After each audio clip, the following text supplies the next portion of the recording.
Hello students. आज का हमारा टॉपिक है स्मृति एवं विस्मृति।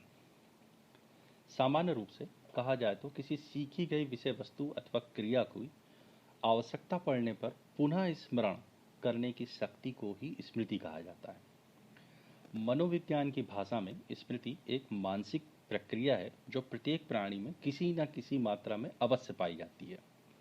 जब कोई व्यक्ति किसी वस्तु, स्थान अथवा व्यक्ति आदि को देखता है या अपनी किसी अन्य इंद्रिय द्वारा कोई अन्य अनुभव प्राप्त करता है, तो उसके प्रतीक एवं चिन्ह या संकेत कोड के रूप में उसके अचेतन मन में संचित हो जाते हैं। मनोविज्ञान के अनुसार आवश्यकता पड़ने पर अचेतन मन में संचित इन अनुभवों को चेतन मन में लाने की प्रक्रिया ही स्मृति होती है। अतः हम कह सकते हैं स्मृति वह मानसिक प्रक्रिया है जिसमें अतीत में सीखे गए ज्ञान, अनुभव या कौशल को पुनः स्मरण किया जाता है। स्मृति के 3 तत्व या उनकी अवस्थाएं होती हैं। इसमें पहला है संकेतन, कोडिंग, दूसरा है संचयन, स्टोरेज, और पुनः स्मरण, रिट्रीवल। इसको काय जैसे समझते हैं। सबसे पहला संकेतन।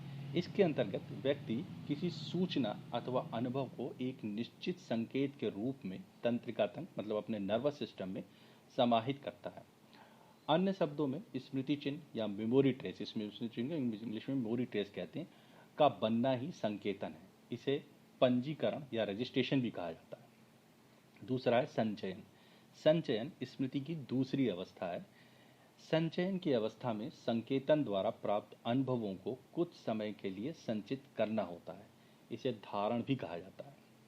तीसरा है पुनः प्राप्ति, रिट्रीवल। इस स्तर पर संचित सूचनाओं या अनुभवों में से आवश्यक सूचनाएं एवं अनुभवों को पुनः प्राप्त किया जाता है। इस स्तर के को स्मरण या रिमेंबरिंग भी कहते हैं। स्मृति के अब 3 पद होते हैं। पहला पद होता है सीखना, धारण करना, और तीसरा होता है पुनः स्मरण। अब इसमें चौथा भी आप जोड़ दीजिए कि प्रत्याभिज्ञान मतलब पहचानना। इसको भी सीख से समझते हैं। पहला है सीखना। किसी भी चीज को का स्मरण करने के लिए आपको उस चीज को बहुत अच्छे से सीखना पड़ता है। जब तक आप उस चीज को सही प्रकार से नहीं सीखेंगे तो आप उसको याद नहीं रख पाएंगे। इसलिए सबसे पहला स्तर इसका होता है सीखना, और उसको बार बार दोहराना या फिर पूर्व के किसी ज्ञान से उसका संबंध स्थापित करना। तो इससे आपको बहुत अच्छे से याद हो जाएगा। दूसरा स्तर है धारण करना। स्मृति की प्रक्रिया में विषय वस्तु को धारण करना या उसको याद रखना ही कहलाता है। दीर्घ समय तक मस्तिष्क में संचित रखना, और जब हमें ज़रूरत पड़े, जब हमें किसी विषय सामग्री का अधिगम करते हैं, जिस विषय सामग्री का अधिगम करते हैं उसको अपने दिमाग में रखना।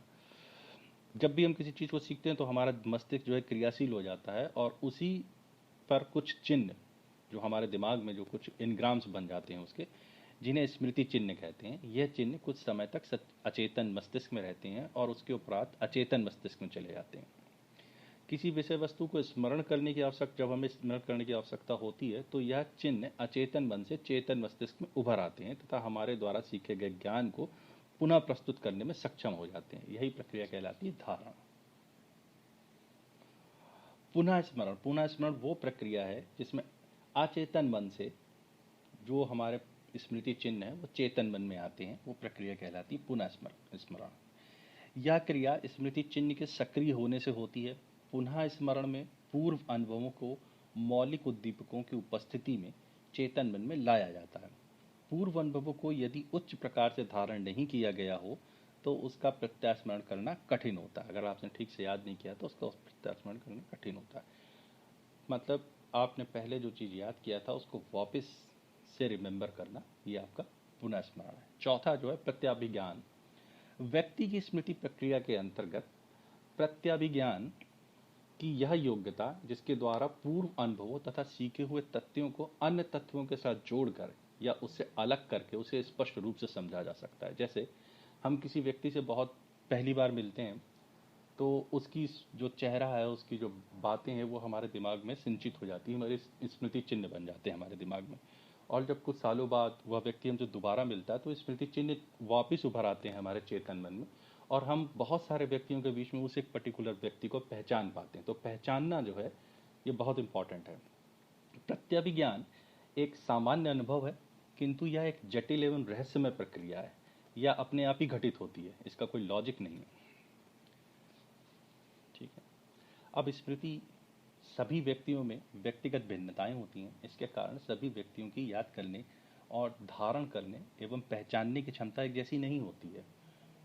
कोई व्यक्ति किसी चीज को शीघ्रता से याद कर लेता है और की गई बातों को बहुत लंबे समय तक याद रखने में सक्षम होता है, और कोई व्यक्ति ऐसा नहीं कर पाता है। इसलिए स्मृतियां भी कई प्रकार की होती हैं। तो हम देखते हैं, सबसे पहली है दीर्घकालिक स्मृति।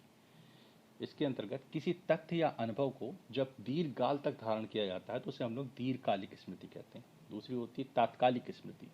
किसी तथ्य या सूचना को याद करके पुनः तुरंत सुना देना तात्कालिक स्मृति कहलाती है। तात्कालिक स्मृति में भूलने की संभावना अधिक होती है। तीसरी है तार्किक स्मृति। किसी घटना, विषय या तथ्य आदि को सोच समझकर एवं तर्क के आधार पर याद करना और आवश्यकता होने पर उसे सुना देना तार्किक स्मृति कहलाती है। चौथी है सक्रिय स्मृति। किसी अनुभव को इच्छापूर्वक प्रयास करके पुनः स्मरण करना तथा उसको भली भांति प्रस्तुत करने की क्षमता को सक्रिय स्मृति कहते हैं। कोई विद्यार्थी परीक्षा भवन में सक्रिय स्मृति द्वारा ही प्रश्नों के उत्तर कॉपियों पर प्रस्तुत करते हैं। जो हम लोग परीक्षाएं देते हैं वो सक्रिय स्मृति पे ही होती है।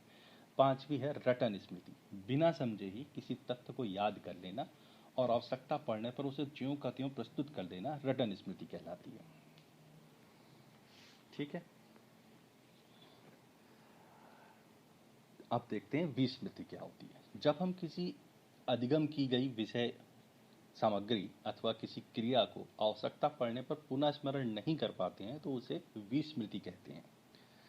परंतु मनोवैज्ञानिक भाषा में व्यक्ति जिन तत्वों, घटनाओं और अनुभवों को स्मृति चिन्ह के रूप में अपने मस्तिष्क में धारण करता है और आवश्यकता होने पर उन्हें चेतन मन पे लाने में असमर्थ होता है, उसको हम लोग विस्मृति कहते हैं।